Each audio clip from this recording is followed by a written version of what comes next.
Good evening, everybody.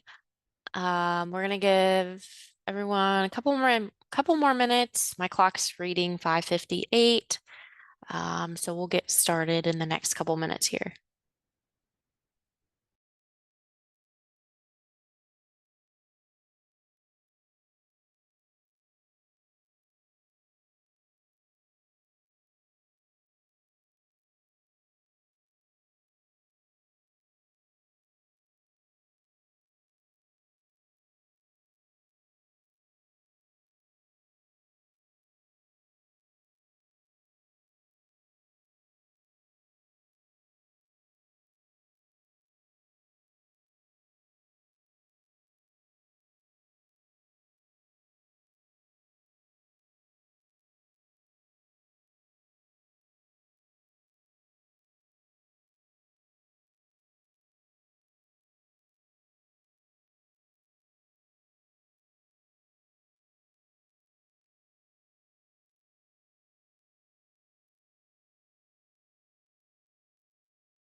Okay, my clock is reading 6 o'clock exactly, so I'm gonna go ahead and get us started.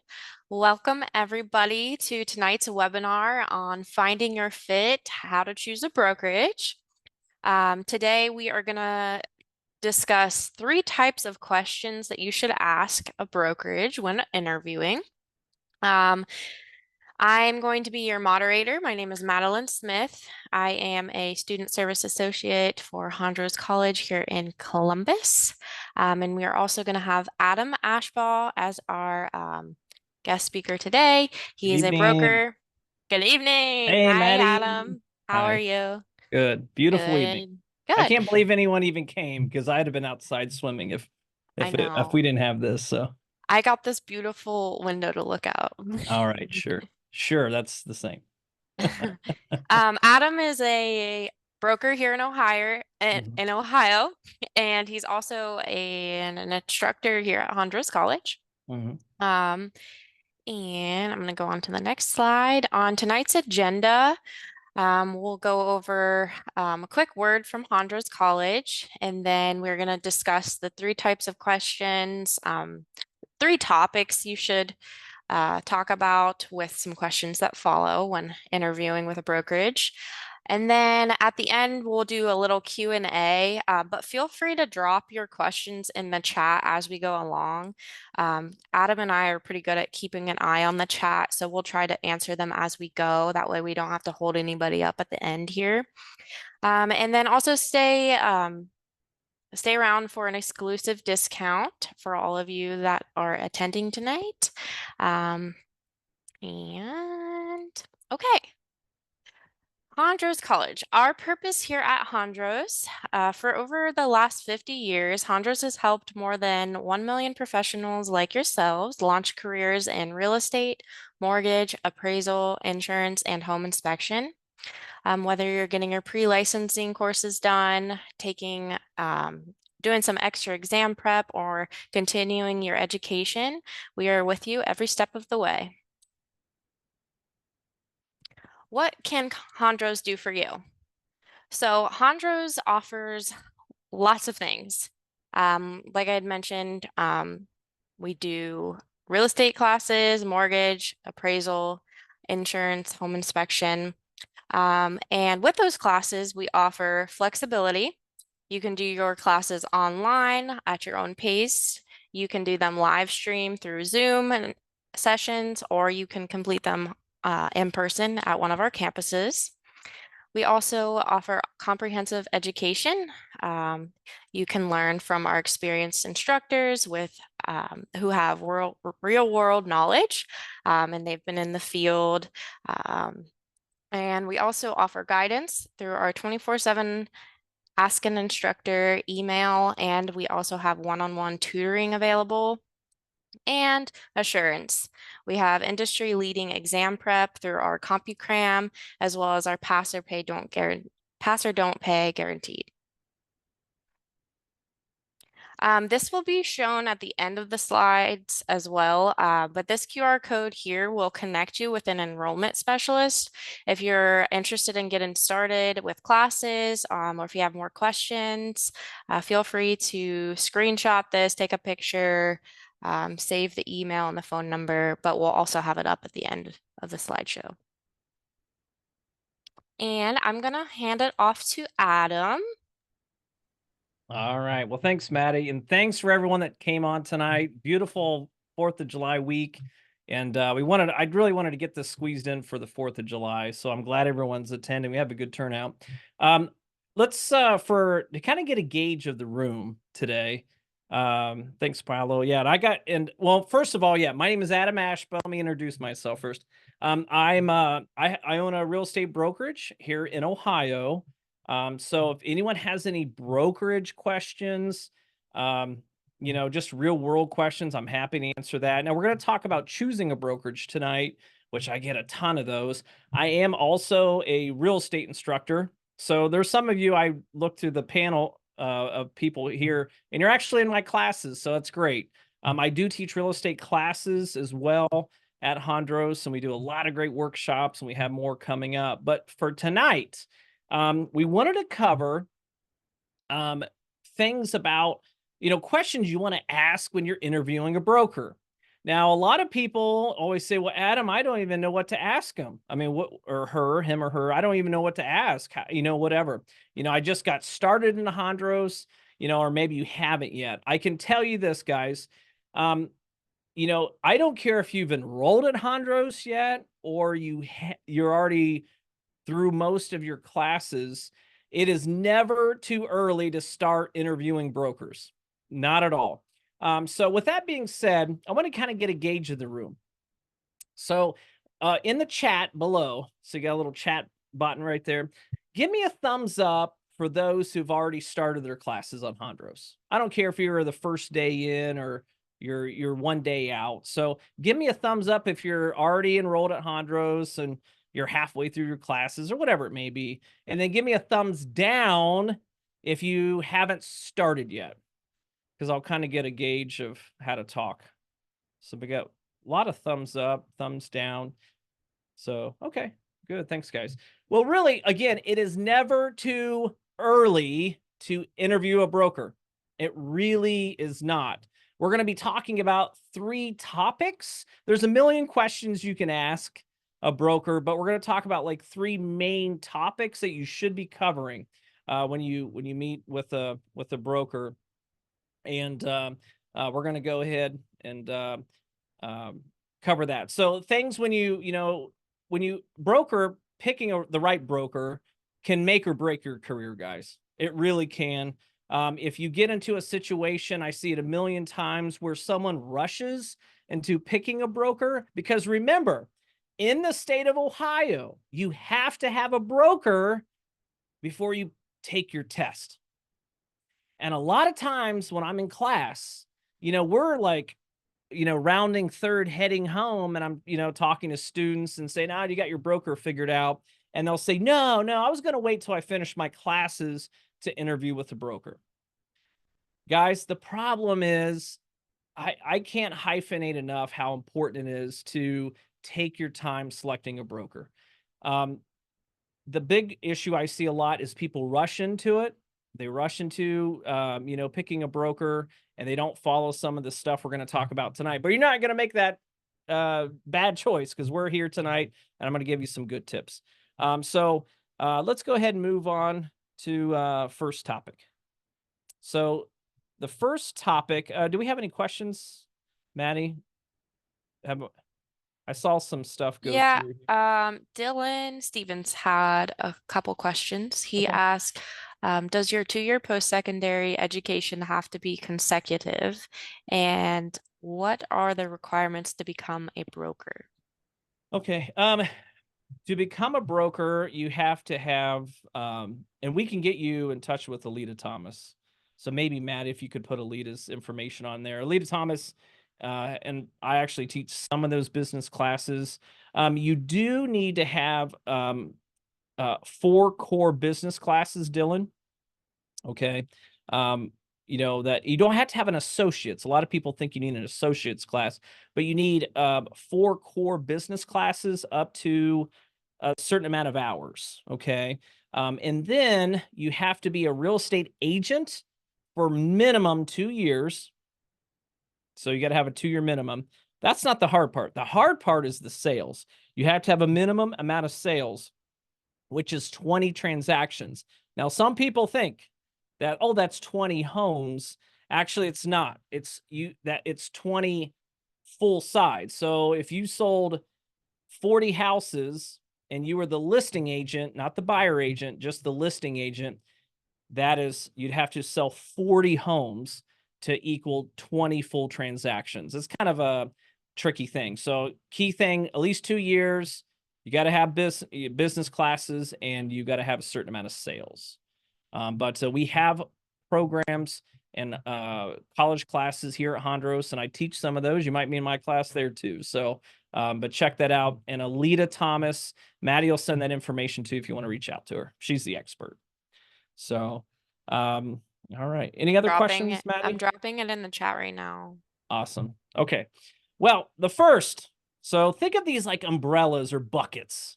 So the first bucket of questions, because again, within the bucket, you can have a million different questions you can pull out. But the first bucket of questions should be financial. Okay. So we'll move on to the next slide here. So when I talk about financial, people are like, well, you know, what does that mean or what have you? So let me preface it, guys. Not every brokerage is the same. Okay. Brokerages are structured differently. They're businesses and they're structured accordingly. Not every business is the same. There are some similarities, like if they're members of the National Association of Realtors, you know, they're going to be they're going to have the MLS, they're going to have training and all that kind of stuff. But there's a lot of differences. And I think the key is, before we get super deep in the weeds here, is this. I want you, no matter where you're at in your real estate career, if you haven't started classes, or you're in class most specifically, as I want you to start thinking about what you would like your real estate life to be after Hondros.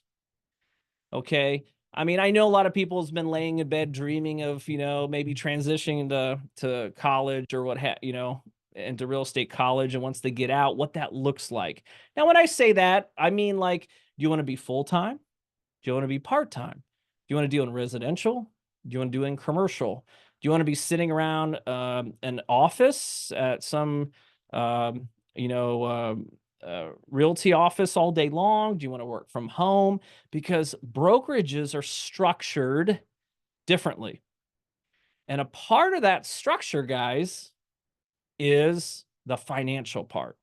So, we have another question. The chat is blowing up, Maddie. That's good. So, we'll get a copy of the slides. All right. So there we go. So, all right. Financial. Unfortunately, this is the only profession out there, guys, that you probably are going to have to pay a monthly fee to work at a brokerage. We call them many, many different names. We call them like monthly dues, a monthly fee, technology fee, something. So, that is one question you might want to put right down is, at your brokerage, is there any cost monthly to work there? Now we're going to talk about things you get, with that monthly fee, because there's going to be perks. Okay. If you pay to work somewhere, you better get something back in return. Okay. That's usually how it goes. Compensation. This is a hot topic conversation. We call them, know them for the exam. It's like broker commission splits. All right. Broker commission splits. Every brokerage is a little different. There's brokerage guys that are out there that are 50-50, 80-20, 90-10, 100%, right? So, you might get confused, like, my gosh, why is there so many like splits? Why is there so many differentiations?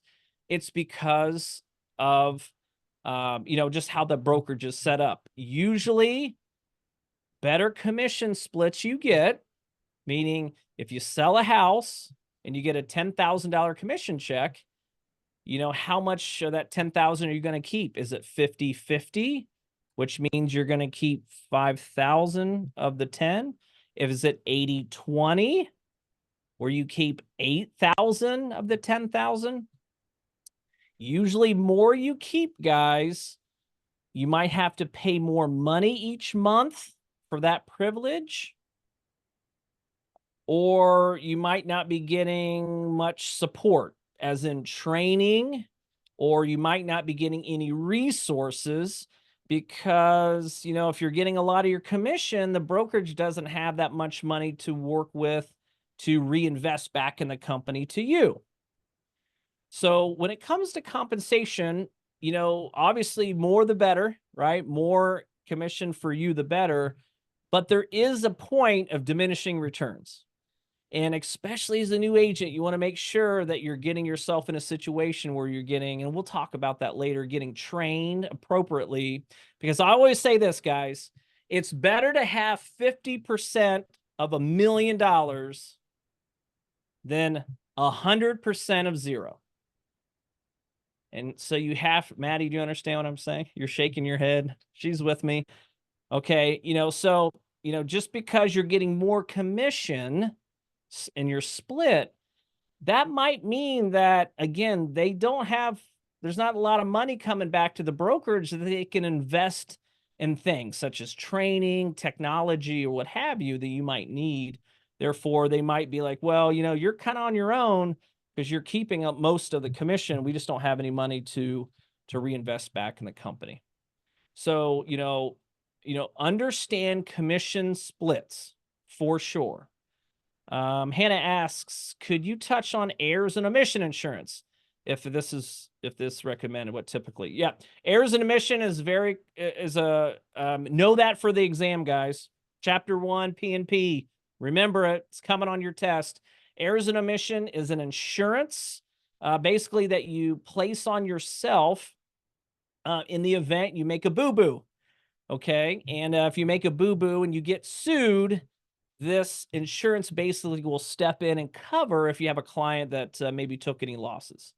Now, that's a great question. I think, was it Hannah that asked that question? Yeah, Hannah. You're going to have to pay for that. Now, sometimes your monthly dues, for example, like at my brokerage, it's just part of the monthly dues. There are other brokerages that might make you pay that up front, like car insurance.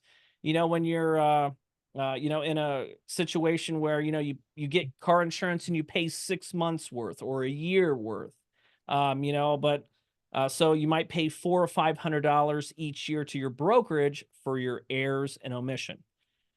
Definitely ask that question. Brokerages have errors and omission. And remember, you're going to be paying that one way or the other. There is nothing free in real estate. Nothing. Agents are like the taxpayers. If your brokerage has a big office, you are paying for that big office one way or the other, either monthly dues or maybe commission split. Okay. Compensation. We talked about commission splits and things. But another thing is expenses. Okay. So for example, every brokerage is different, guys. So when you have a monthly due, you want to ask your broker, you have a $200 monthly due. What do I get for that? Now, just like the screen, like Maddie's slide here, it says, one, you might, you have your commission split, but you get free business cards. You might get a sign to stick in the yard. Or you get to print off their printer and make color flyers for free for that price. Every brokerage is different. That's why, when you're laying in bed dreaming of what your brokerage it might look like and what fits you, because guys, I'm telling you, no matter what you're coming up with in your mind, what you like your brokerage to be, there's a good fit for you. There's an absolute, you'll find one, but you just need to take time. Okay. You just need to take time. I would recommend at least interviewing 5 brokerages. 2 or 3, you're going to whittle out immediately. Don't like them. They don't do what you do. There's no opportunity to grow. They only do commercial and I want to do residential, or I want to do commercial, but they don't, whatever. There's always something. And then you can start whittling those down to some of these other factors. Okay. And then we got a great analogy. Sung said half of a watermelon is better than 100% of a grape. Yeah, there you go. Same thing for sure. So another thing too, guys, is, opportunities to grow. With our, within my brokerage, we have mentors and managers. Some agents want to do that. Some of them don't. Okay. That's what you want to ask. You want to say, hey, because just like anything, guys, I was there too. I was an agent. I ran a team right out of the gate. And then I'm like, oh, I want to be a broker, and then open the office. And like, you always, as real estate agents, we always like that challenge. What can I do next? Because we get bored. It's our ADD, whatever it is. But like, we're kind of all similar and we like more challenges. And that's one thing, a lot of real estate agents, that's the great thing about real estate, is it's different every day, but still there's a lot of similarities. And, you want to challenge yourself. We're just kind of cut that way. So you want to ask your broker, like, can I work up? Can I be a manager, a team lead, or something like that? And just ask if there's opportunity to grow within the company in some facet. There's a lot of people in here. We already had questions about becoming a broker. And I asked that in class, like, hey guys, does anyone want to be a broker? And you get a couple people sheepishly raise their hand, so, and it's like, okay, great. Now remember, they haven't even stepped foot on the field yet. They're still in classes and they want to be a broker. So, those are people who are already thinking long-term, what they would maybe like to do and accomplish.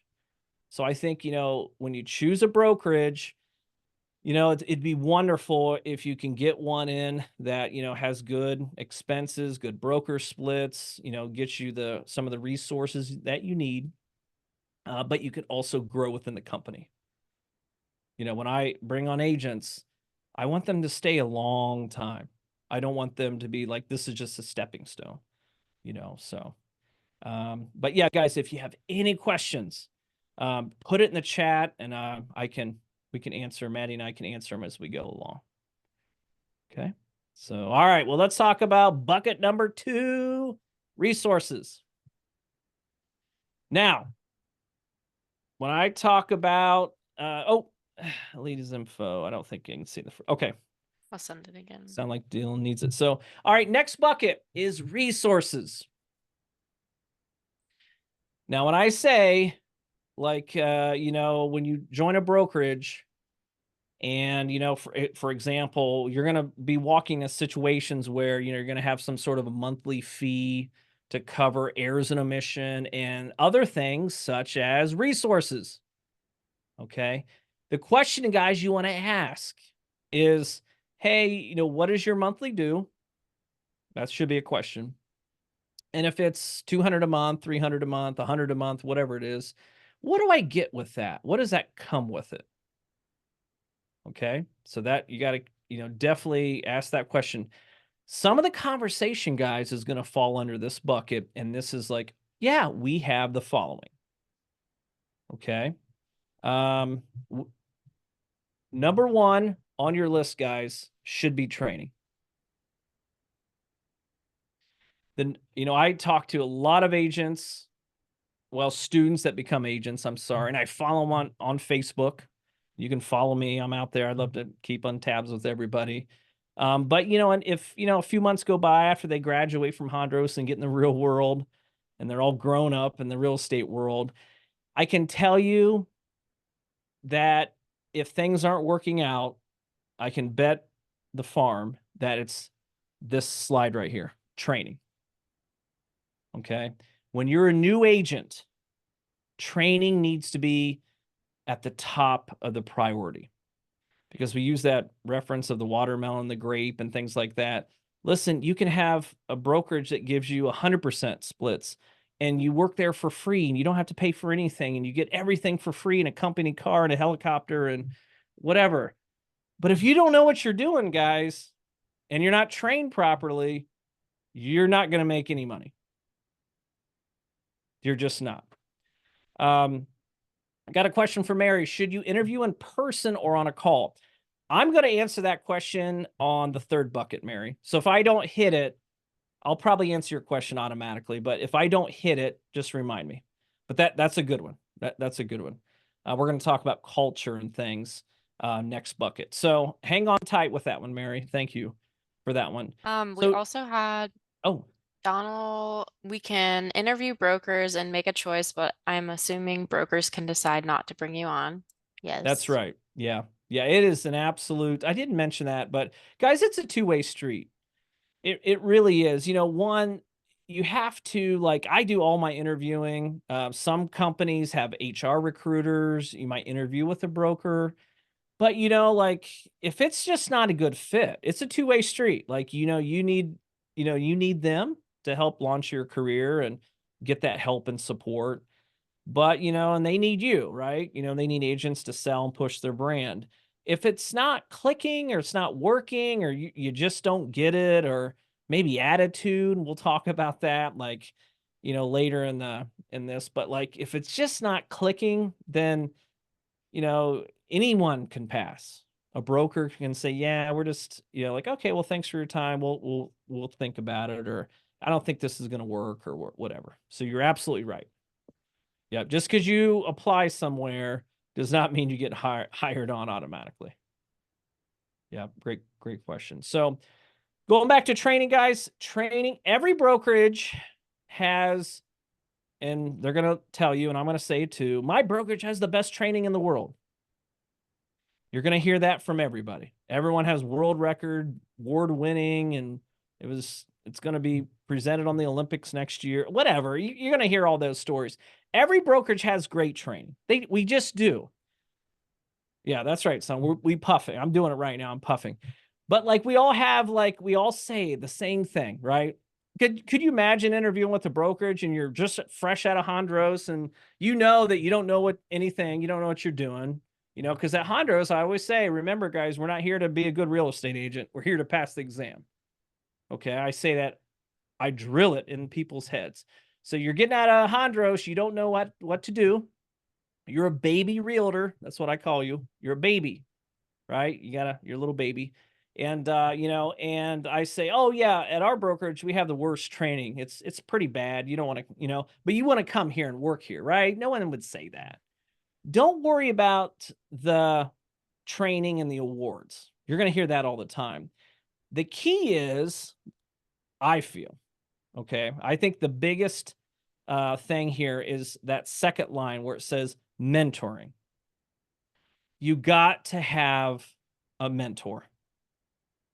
If you have a mentor in this business, I don't care who it is. I don't, if it's your broker, the broker's uncle, sister, Sally's cousin who's a realtor, it doesn't make a difference. You got to have somebody who is watching out for you and in your development. You always need a mentor, guys. I'm 46. I almost forgot how old I was, Maddie. So, but I still have questions and I talk to my parents. Hey, what do you think about this? I usually know the answer, but you're always going to need somebody to bounce ideas off of. But gosh, when you're right out of Hondros, you're a baby. You're a little infant. Okay. So think that way. You're an infant. Not to be mean, but you are. So when you get out of real estate school, and you start a brokerage, you're going to need someone to kind of help you get up and running. Now, when you're interviewing at a brokerage, if you're interviewing the broker, you're interviewing an HR person, it doesn't make a difference. You need to ask them this question. Okay, I don't know what I'm doing. I'm going to pass my test soon. I feel good about that, but I don't know what I'm doing. So who's going to help me with this? Now, everyone's going to say, yeah, we have the best training in the world. It's world class. And you'll say, okay, great. Now, but who's going to help me? Like, is there a broker or a trainer, a manager, a mentor, a senior agent? We call them many different things in this industry, but you want to make sure that there's, they say, oh yes, Bob, he's going to be your manager and he's going to keep a close eye on you. You got to have that, guys. If you don't, that's one of the #1 reasons why agents quit. According to the National Association of Realtors, this has nothing to do with Hondros, nothing about Adam or Maddie or whatever. According to the NAR, over 80% of students within a couple years do not renew their real estate license. And I'm telling you, this is the reason why. Because they don't know what they're doing. They start out, they're all excited, they get a great grade on their test. They join a brokerage and no one's like helping them along. Another aha moment.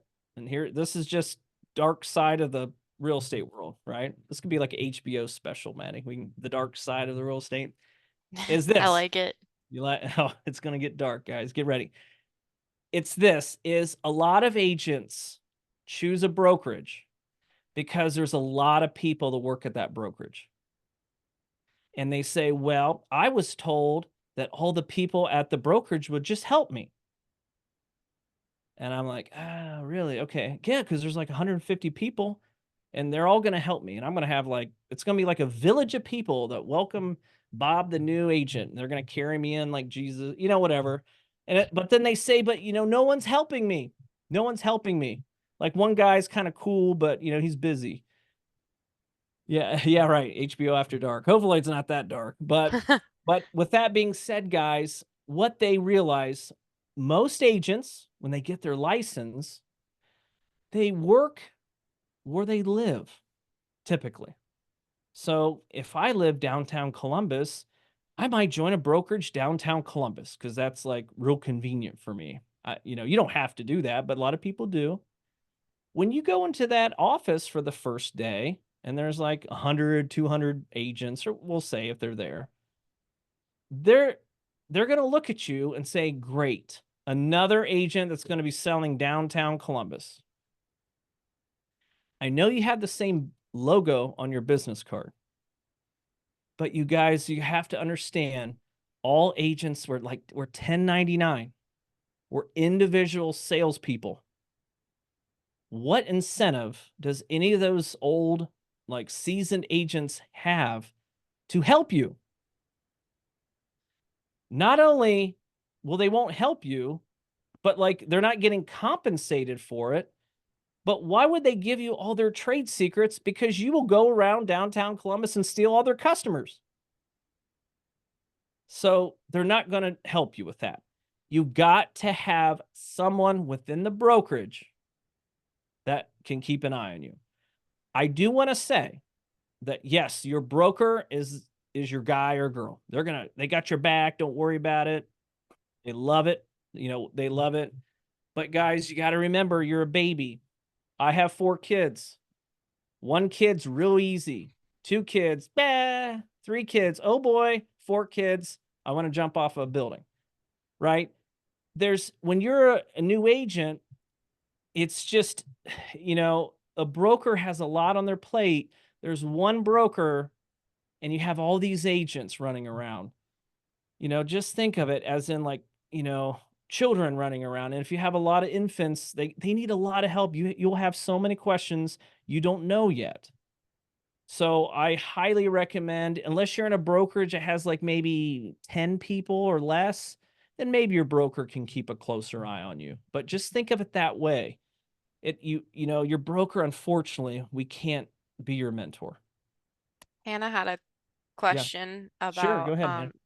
she said, would a mentor receive compensation from the agent? I hope so. I hope so. And the reason why, Hannah, is that's their incentive to help you.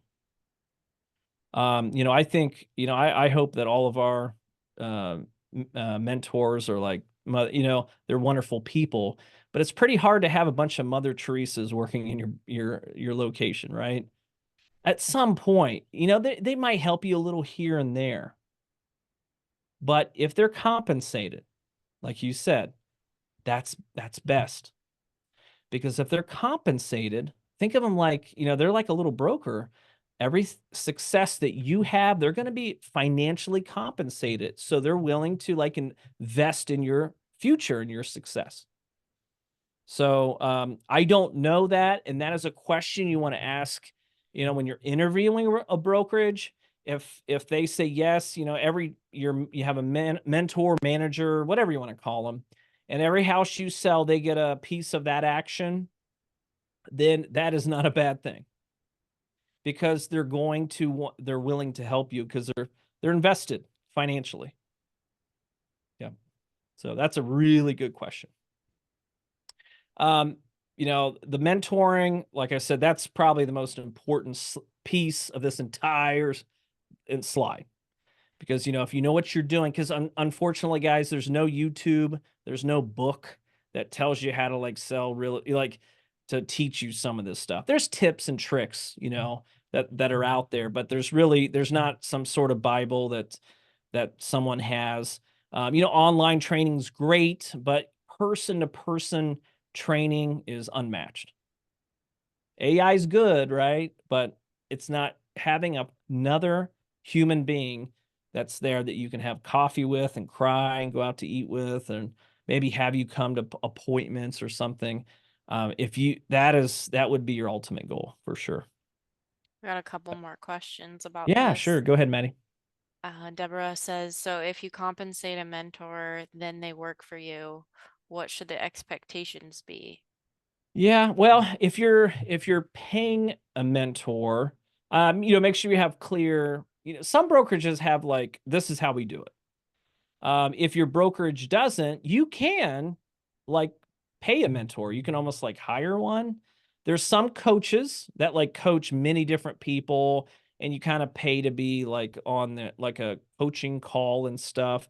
The one that I would probably recommend is like maybe someone within your brokerage, that's going to be at the meetings with you, Deborah, or like, that they just know like the culture of the brokerage and how it works. Now, if you want to approach another agent and say, hey, listen, I'm new, I have no idea what I'm doing, and we don't have like a structured mentor program here. Like, could you help me? And I will pay you. Most of the time, guys, what happens is they'll take a cut of your commission.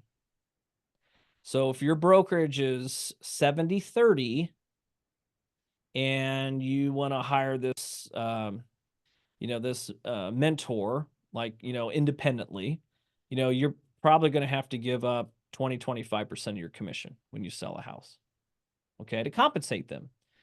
But again, there's no right or wrong. I mean, if you guys say I'm going to buy a steak dinner, every weekend, then that's okay too.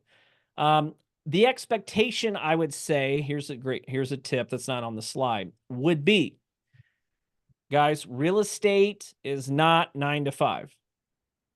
It is not Monday through Friday. So, with that being said, your mentor needs to make sure they're picking up the phone in the evening time when I call. Your mentor better pick up the phone when I call them at Sunday, like at 4. Because, guys, that's when a lot of the nitty gritty starts in real estate. You cannot be in the middle of a deal on Tuesday night, 7 o'clock in the evening. Maddie and we're going back and forth on a deal. And I say, Maddie, I don't know. I'm not sure. I don't know. I'm going to set up a Zoom call with my broker. And I think he's out of town until Thursday, but I'll let you know. That's not how it works, guys. Maddie's going to be like, yeah, you're new and we don't really want to work with you. Next. And she'll just choose another offer or something like that. So, you got to have a situation when you have a mentor and you're, compensating them, that they are available. I hate to say 7 days a week, but I've closed a lot of deals Friday night at like 9-10 o'clock at night. I don't want to, but that's just how it works. And then there might be a Monday afternoon that I'm like laying outside, soaking up the sun or fishing on my boat or something like that. So, but it's always kind of going. And when, that opportunity strikes, like a fireman, you might be sitting around doing nothing. And then you get an offer on a listing out of the blue, and then you got to work on it. So just make sure that they're available for you. So, good questions coming in here. We got it. Oop. Career or Mary asks, when jumped off there. When starting at a brokerage, should you start out in the office? If so, how long should you stay before working from home? Yeah, Mary, that's a good question. Some brokerages make you come to the office. Some brokerages say you don't have to come to the office. That is going to be something that you're going to need to think about. Because, if your brokerage, we're talking about training right now, for example, if your brokerage says, well, Mary, we do have training classes and we have one coming up on Tuesday from 9 a.m. to 11. And we have one that is coming up on 3 weeks from now on Thursday from 3 to 5. We need to come to the office. If you say, well, geez, I can't, I have other commitments. I work, I have children. I can't get to the office to do the training. Do you do it online? Can you do it by Zoom? It's more important. It doesn't make a difference, honestly, Mayor, if you're going to the office or doing it from home. The key is I need trained. How are you going to get me to train? And one thing that I noticed back in 2017, the state of Ohio allowed Hondros to do online classes. Okay. We used to, believe it or not, back in the good old days, we used to have to go to the classrooms to do our study work. We had weekend classes and evenings and day classes and stuff. But once they allowed people to go online to take their classes at Hondros online, does anyone want to guess what percentage of students went online immediately? Throw it in the chat. I want to see if anyone gets it. I'll round it to the nearest like 5%. Anyone want to guess back? 98. Woo! It's lower than 98. 80. Yeah, 78. So yeah, you guys are close. 80, 85%, kind of depends, but immediately. So what was happening was people, yeah, around 80%, give or take. People were, even though they could come to the classrooms, they wanted to do their training at Hondros online. Therefore, you guys at home might be that same way. So if you were like, I can't come to the office and do that training, that world-winning training that you have, can you do it by Zoom? Can we do some of that online? And if the answer is no, you got to come to the office to do it, then the answer is, well, I don't know if I can. I might need to find a brokerage that does it that way. So Sung says, I want to bring a sleeping bag to the office and watch everything 24/7. Yeah, well, you're welcome to. Not a lot goes on in the office. Believe me, I've spent many and many days alone in the offices, but you're welcome to. So you might sleep in the back room. I don't know. But that is a question. The key is when you're at the office, you want to, I think when people think that they're there for the training, they want to get trained. Please don't be disappointed. If you go to brokerage's office to interview with them, there literally might be 0 people there, but the broker who's interviewing you, and that's something like, we don't talk about a lot of, but there's not really anything at the brokerage for you to do, but I don't know. And this little contraption screwed everything up, the smartphone. So, clients are going to be calling you on your phone. You don't need to fax stuff like we did in the old days. Literally, that's what I'd have to do, and everything done electronically. So, but, if you're the type that you want to sleep, like Sung, at an office 24/7, then you got to check with your broker to see if he'll allow you to get a sleeping bag and sleep there. Because some of them might say that's fine. They might love it that you're there. Yeah, some brokerages say like, no, we don't really have space for you here. And, now if you want to pay for it, usually guys, though, when it comes to amenities, like we talked about in the other slide, if you want to go to a brokerage and have a desk, usually you have to pay for that. That is what's called a desk fee. Okay. Remember, nothing's for free. Rent is expensive. So, don't be surprised if maybe you have to pay a higher monthly due if you do want to have space in an office, but some agents love the space. Some don't. Some don't want to pay for it. These are all good questions, Maddie. How are we doing on time? Oh, we're all right. Yeah, So next we're, question. What's that? we're, you're, are you saying next slide? No, I was we gonna have say, another 'cause question that just popped up. oh, Yeah. oh yeah, Felicia. Do Do, oh, go oh, ahead, read it, go ahead. Maddie. Go. You Oh, go. You read sorry. it.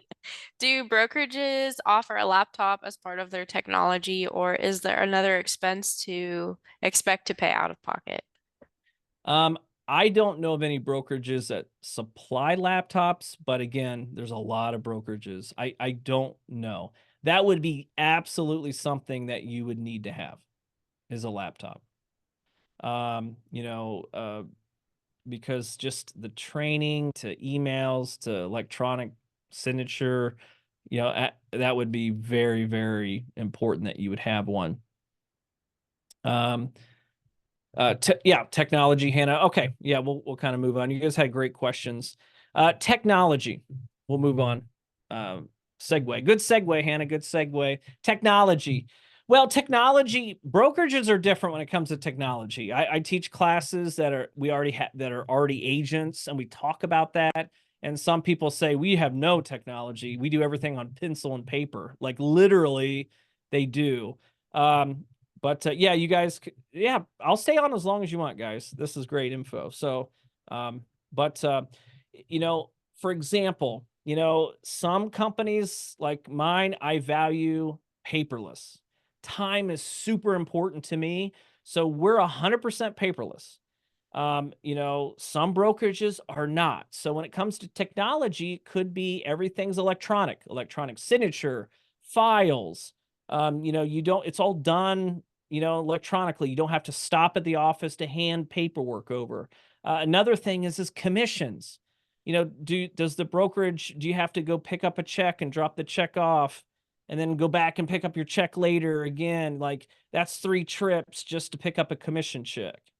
Like, or do you guys pay to have it all wired so it's super fast? You know, I know it sounds simple, like we've been doing direct deposit for 30 years, but somehow brokerages still haven't figured that out.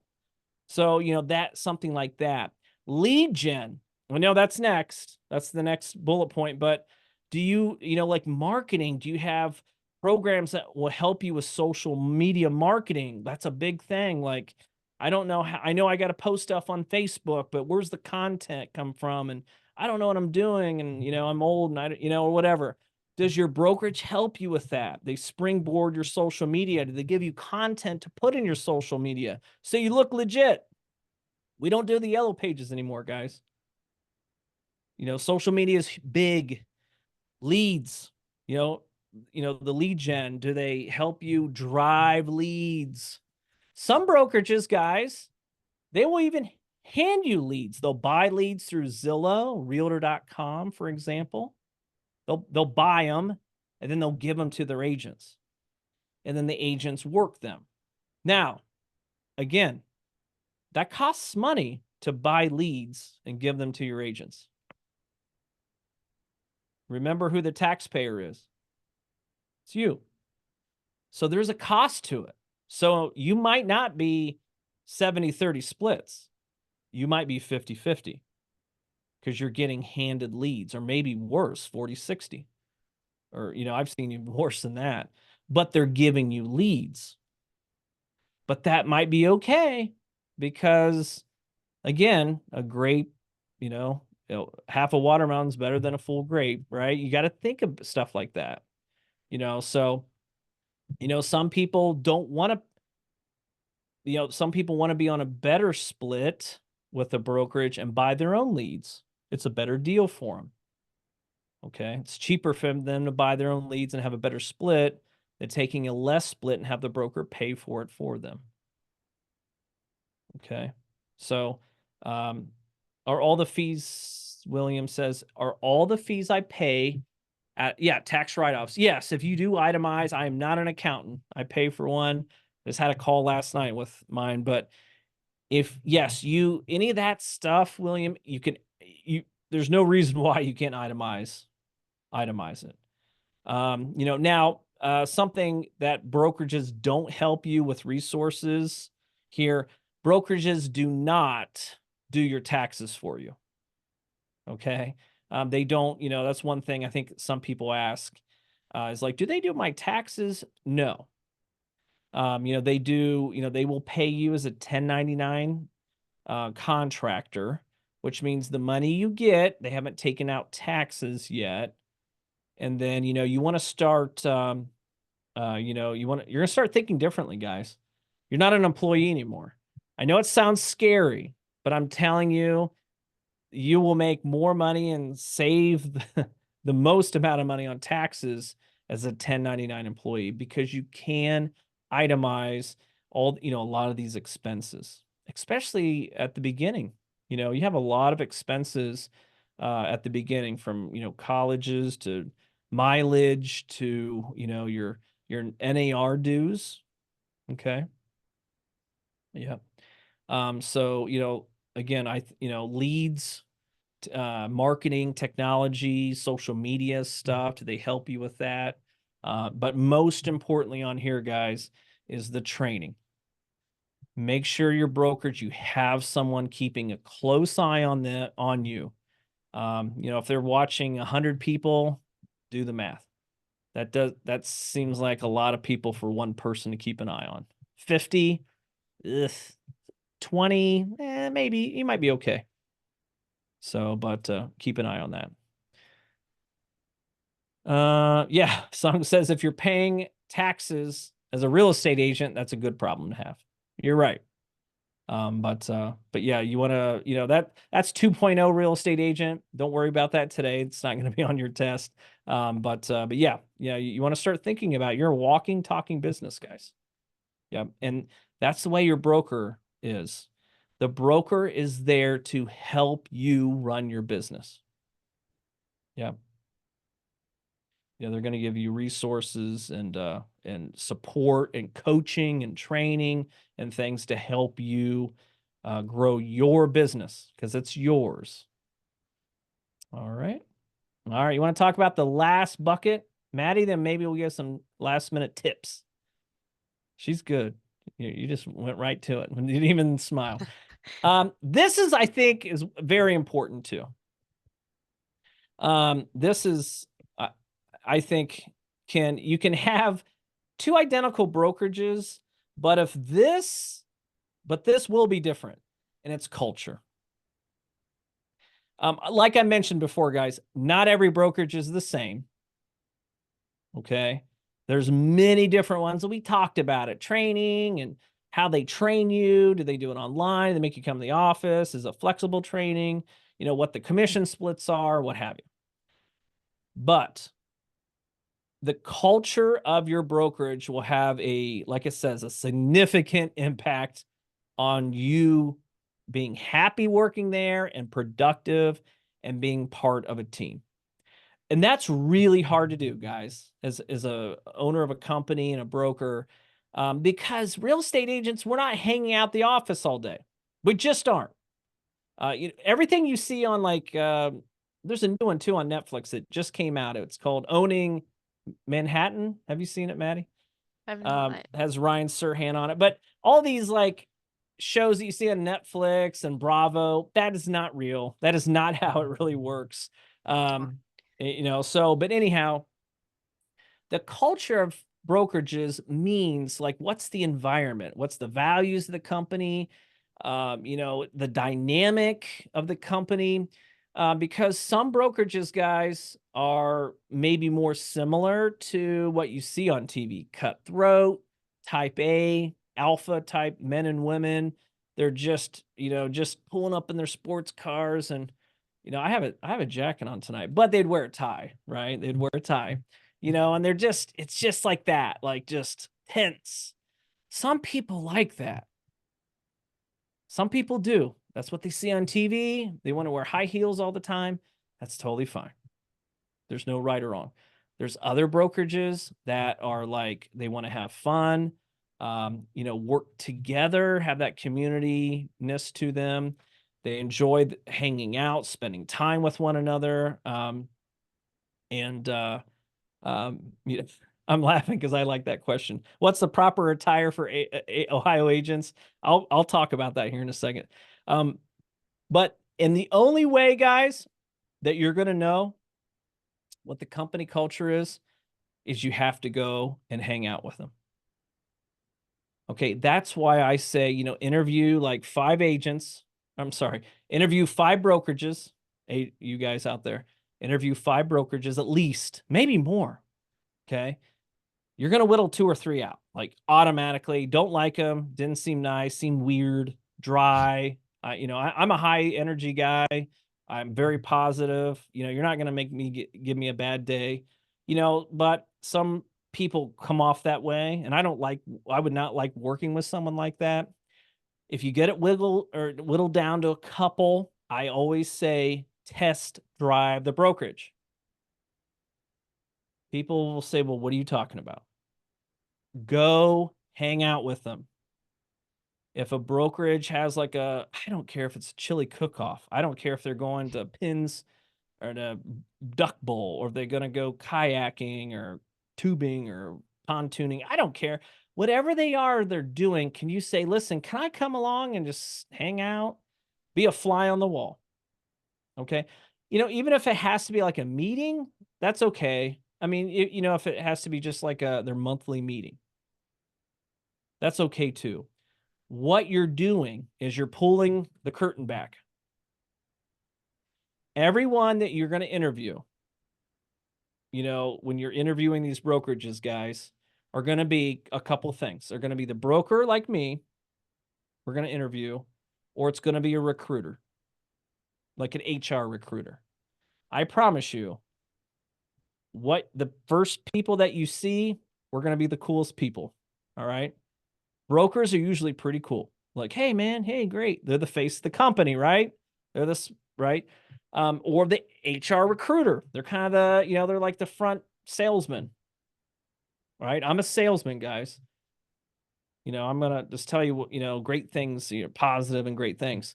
The problem is, remember, like I said earlier, your broker, maybe unless it's a real little brokerage, it's not going to be your mentor.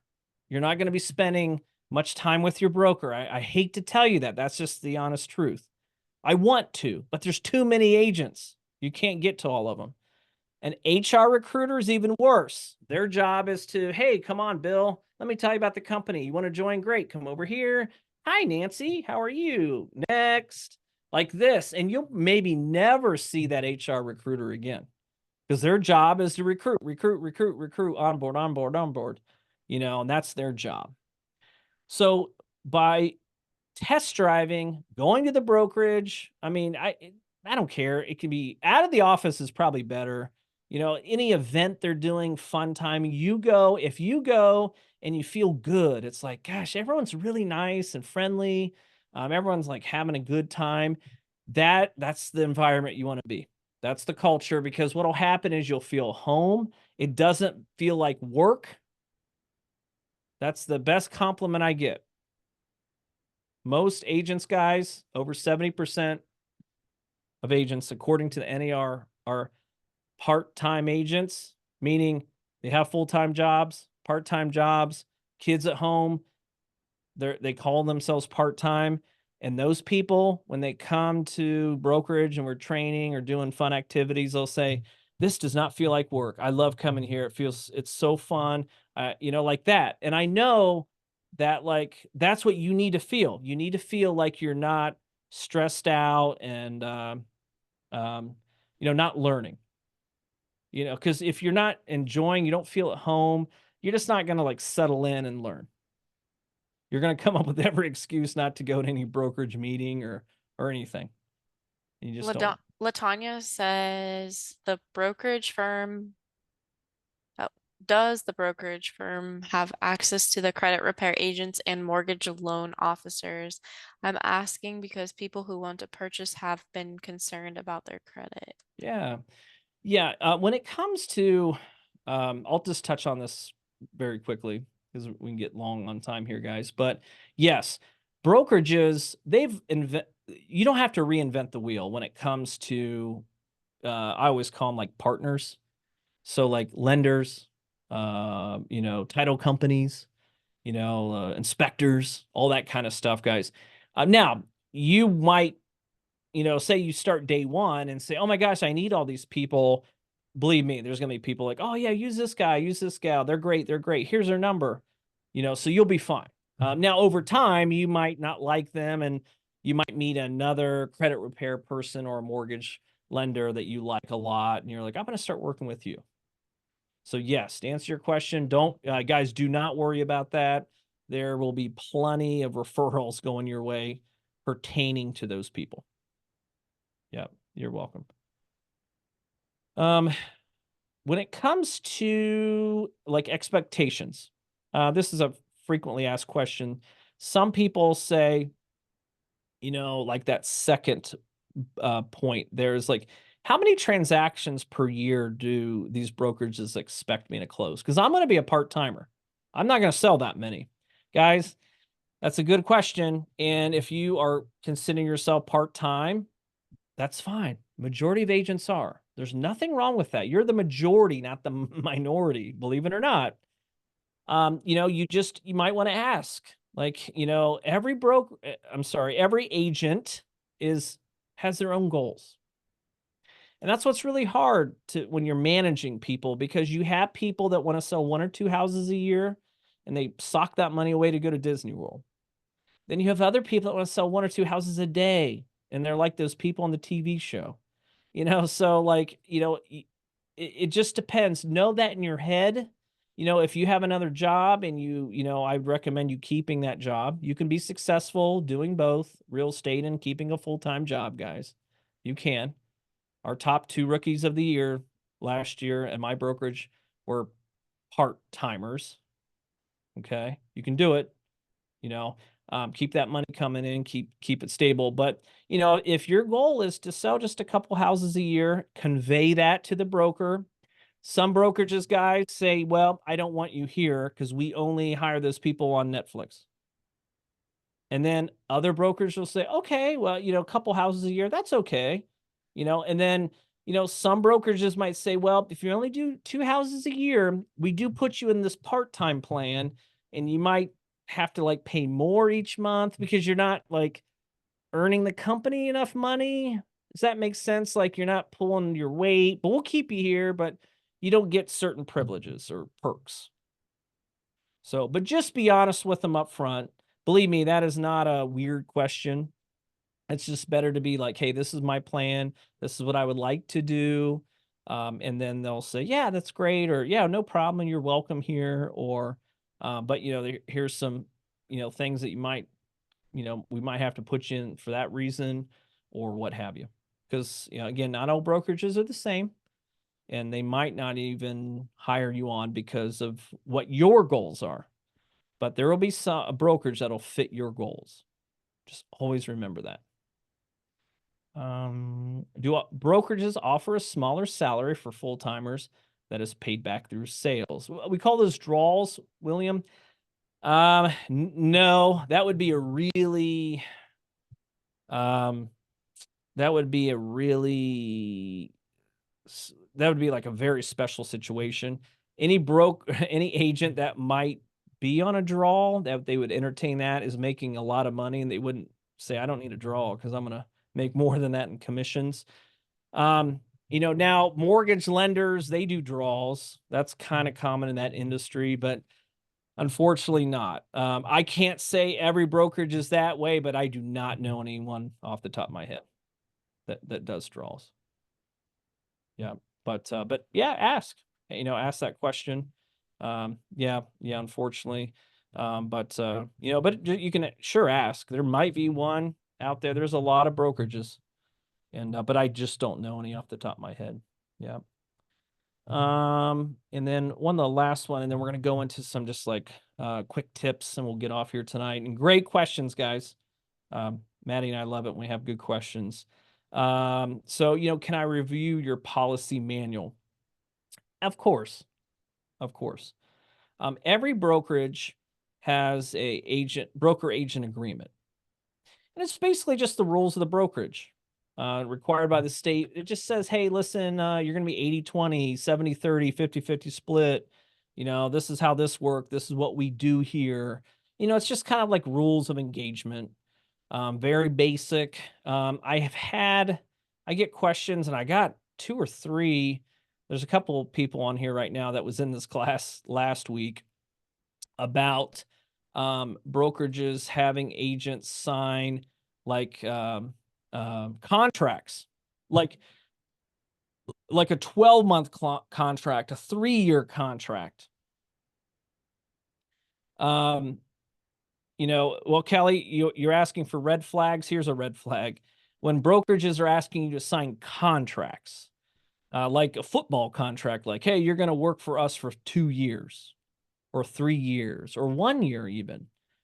Guys, we're all 1099. Okay. We're contractors. Contractors, there's not a lot of job security in contractors. Okay.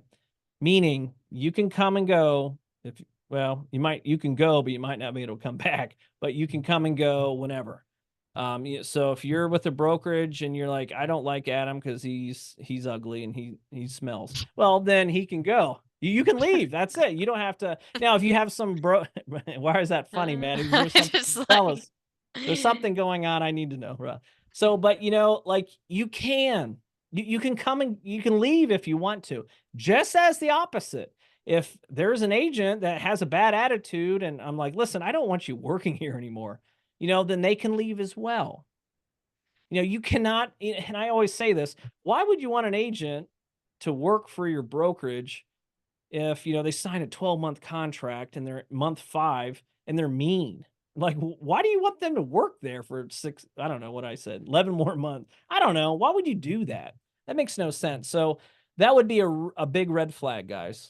Gosh, red flags. A couple more, and then we'll move into the final tips. Maybe another red flag is like when they're talking about how much money you're going to make your first year. I see that a lot, though. Even brokerages will have like printouts, like, oh, our agents earn an average of. I know that number is usually around 72 grand. When you get off here tonight, just say, hey, Siri, how much is an average real estate agent make? My Siri's going off. How much does that average real estate agent make in the United States? That's the number that comes up. And they act like that every agent makes that. So guess what? So you're working a job, busting your butt for 50 grand a year. And then someone, says, oh boy, if you come to this brokerage, you'll make 72 grand a year. Look, it's right here. It's on Google, or whatever. And they'll be like, you'd be like, oh my gosh, I got a job promotion. And this is dream comes true.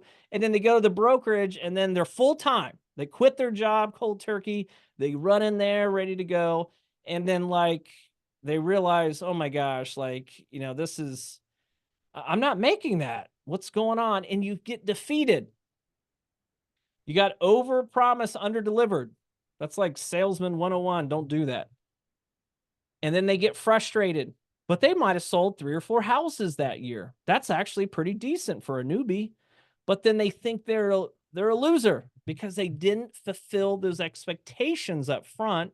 And then they run out of money. They got to like go back to their job and beg them for part-time employment or pick up a bartending job or something. And they feel like they feel defeated, even though they were trajectorying like this, like a rocket ship. But since it was, since they were kind of promised the moon, they didn't even hit the stars, they hit the atmosphere, which is still pretty good, but they feel defeated. And then a lot of those agents, I'm sorry, because stats don't lie, numbers don't lie. They give up on it.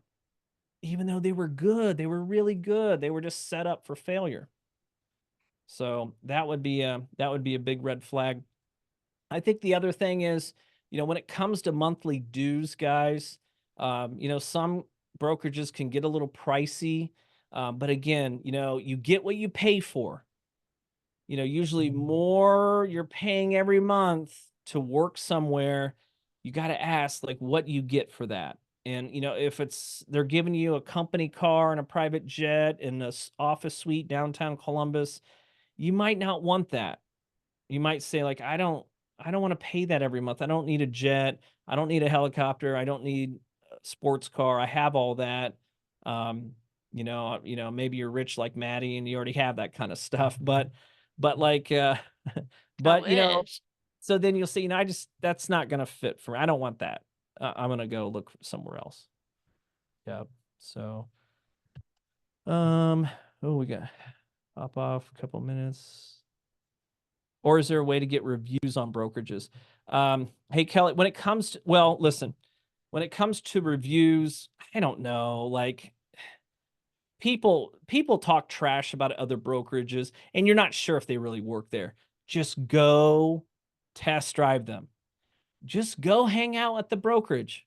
You're going to know what that culture is. Hey, how long have you worked with Adam? I just started last week. Oh, okay, great. If you get a few people like, yeah, he's great. I've been working here for 3 years. He's really nice. Oh, really? Well, why? Why is he nice? Well, he doesn't stink and he doesn't smell and he's nice. They'll tell you, just kind of ask, like, but that's why you got to like hang out with these people. Reviews, I don't know. You got to be careful. Anyone can post a bad review against a brokerage, and that doesn't mean anything. So I wouldn't worry about that much. Um, let's see. Could you give an example of resources? So Hannah asks, overall, could you give an example of what resources would be good for an agent to expect if there's a 70-30 split? 70-30 split that's a common split. Um, that I would hope, Hannah, at a 70-30 split that, you are getting some decent one-on-one help training wise, like, having meetings at your office, you're getting, some good attention from a manager or a mentor of sorts. I mean, you might get free business cards, guys, and a sign. That's $9 for business cards and maybe $75 for your sign. Who cares? Like, don't worry about that. That's minimal. The key is, make sure that, you're getting, you're getting that one-on-one help, Hannah. I doubt if you're gonna, I don't know if you're gonna be spoon-fed leads. I'd probably, doubt that. But I think another thing you didn't put in there, like how much is your monthly fee, like your monthly due? That's a big one. Um, a lot of brokers, when I first start, we were 50-50, and then it started going up. It got more competitive, and now 70-30 is pretty decent. But again, how much you're paying every month? I mean, the monthly due can be the difference there. I'm not sure. Yep. So, oh, no monthly due. Okay, well, that's not too bad then. Yeah, 70-30 split, no monthly due. Yeah, the key is, again, just make sure you're getting attention. Just ask that question, who's going to be, who's going to keep an eye on me? Who's going to help me teach me the ropes, and, hopefully it's, if it's a small little brokerage, when I say that, meaning like 10 or less people, then yes, the broker can help you for sure. If it's 50, 100, 200, the broker cannot help you. It's impossible. So, because again, most of your help that you guys are going to need, guys, a lot of that's going to be in the evenings and nights and stuff like that. So, did we get all the questions? I believe so. All right, good. What is the average range of dues? Yeah, like low side would be probably like 80, 90 a month. High side, I've seen plans at 1,200 a month, and maybe you're at like 95.5 or 100%. So I can promise you, I'll give you all your commission if you pay me 1,200 a month, and you can have my desk too, right? So, but there are, and listen, guys, I know that sounds stupid, like 1,200 a month, but you get all your commission. So if you're really ripping houses and you're selling 2 or 3 houses a month, that probably makes the most amount of sense. Some agents don't, that's scary because it's like, oh my gosh, if I don't sell a house this month, I got to pay 1,200. Yeah. Yeah. If you sell a house or not, I got that question this week. If you sell a house or not, those monthly dues, guys, are due. They are due. Okay. If you sell 1 million homes or 1 home or 0 homes, They are definitely, um, oh, not, sung not 12,000, 1,200, 1,200 a month, 1,200 a month. I've seen those. Yeah. So, all right, bonus round. We got some bonus tips here. Hit it. So, um, I think, when it comes to interviewing with a broker, guys, it's a two-way street. Absolutely. But I think some of the key points, because I think we're over on time, and I'm happy to stay on as long as you guys want, as long as you guys need me, for sure. This is good info. We'll head off to the hot dog eating July 4th weekend. So is, be when you're interviewing, I think, for me, when I'm interviewing, um, agents and stuff a lot, the thing is like, be people oriented, talk about like, because most people don't have real estate sales experience. That's okay. I don't care. Okay. And I know like the third, fourth point, it talks about a resume. I don't care about your resume. I don't, we can talk about it. Be, have a positive attitude. I've interviewed people that are like literally in their pajamas in bed, like Zoom it. Our culture, we're a little easygoing like that for meetings and things, but like, be on camera.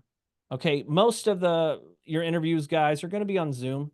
And honestly, that's good because, think about it, like it's faster, it's more convenient. But when you interview, like you don't have to wear a full suit, but like dress casual, become, casual, do your hair, be on camera. I do not like, and I don't think I would ever hire anybody if they never went on camera.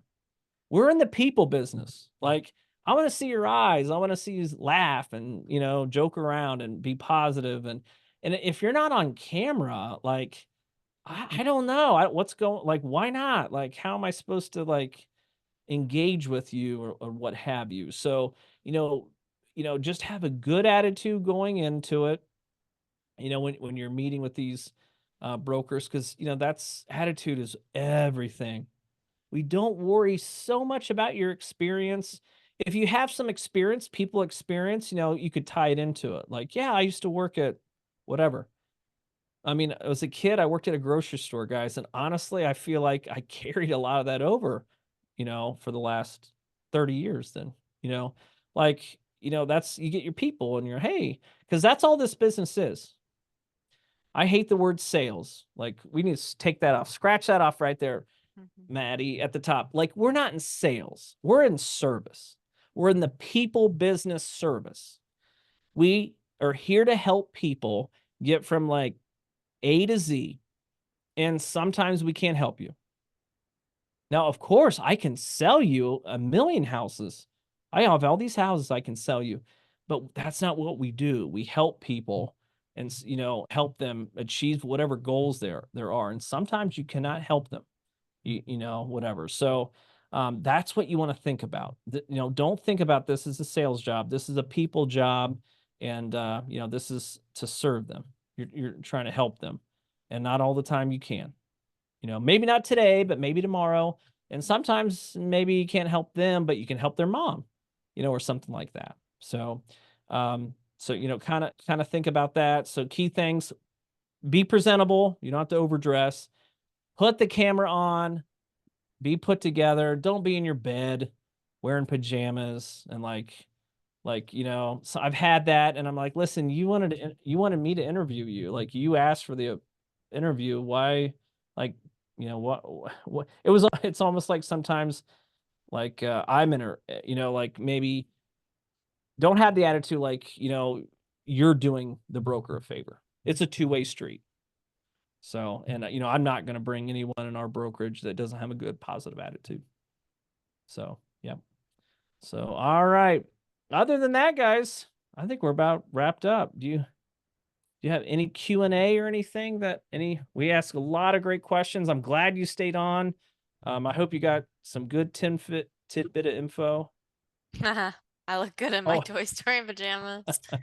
well, That's funny. I've had some people Yeah, yeah. I mean, at least they had their camera on, but once in a while you get someone without a camera. But don't do that, guys. Just take the time. And it doesn't have to be anything crazy. I mean, you don't even have to wear sometimes you'll get them in a suit, but you don't have to do that, but just presentable. Oh, one last thing. Someone asked about what's a presentable attire for. Listen, it seems like anymore it can be anything, to be honest with you. My friend, he lives down in Sarasota. They were from Ohio, and when he transplanted there, his wife had this pencil skirt, which I don't even know what that means, but now I do, right? Because I had to ask. And they were like, "Yeah, you can't wear that here." And she's like, "Why? I look professional." And they're like, "Yeah, we don't wear that kind of stuff. You just wear flip-flops. A polo shirt is like wearing a suit and shorts." So this is what I tell my agents. At our meetings, our company events, you wear whatever you want, obviously within reason. I don't care. Mhm. You're here to learn and have fun, whatever. But when in Rome, and if you have a client that maybe they're a little bit more, you know, upscale or more luxury, you got to think about that. You're going to have to think about who you're around. If you're looking for a house with one of your best friends, I've seen many agents in t-shirt, shorts, and flip-flops. But know your client. If you've never met them before, just remember you cannot overdress typically. It's better to err on a little nicer than underdress because they might look at you like, does he know what he's doing? Mhm. Like, is he that professional? Because it's very important that you stay professional. And that goes for your Facebook, social media, guys. I'm watching. Mhm. So yeah, make sure your social media is professional too. So all right. What kind of discount do we got a discount for him tonight, Maddie? Yeah. All right, let's talk about it. So thank you all for coming. We truly appreciate all of your engaging questions and sticking around Mhm. um, a little bit past our time here. But we do have these exclusive discounts for you. You can get $275 off your pre-licensing courses. You can do $50 off your continuing education classes if you're already an agent. Um, and then also 30% off your post education classes if you are in the process of getting your license or taking your classes and getting your license. Please feel free again to screenshot this slide here, save the phone number, email if you're interested and you want to sign up for classes, or if you have questions or need help with anything, we are happy to help. We are going to send out a recording of this webinar to everybody in their email. So watch out for that if you want to review anything. But yeah, we really appreciate everything and thank you so much. Enjoy your 4th of July. Eat lots of good cookout food and hopefully the sunshine lasts the rest of the week. I know. They were talking about rain Thursday, so I don't know. Yeah, I thank know. you guys for anything. And I don't know if my email, my Hondros email is on a slide or not, but you're Um, welcome to email me, guys, or hit me up on Facebook. My email is aashba@hondros.com as well. do you want to drop in the chat there? I don't Yeah. know if it is on the slide.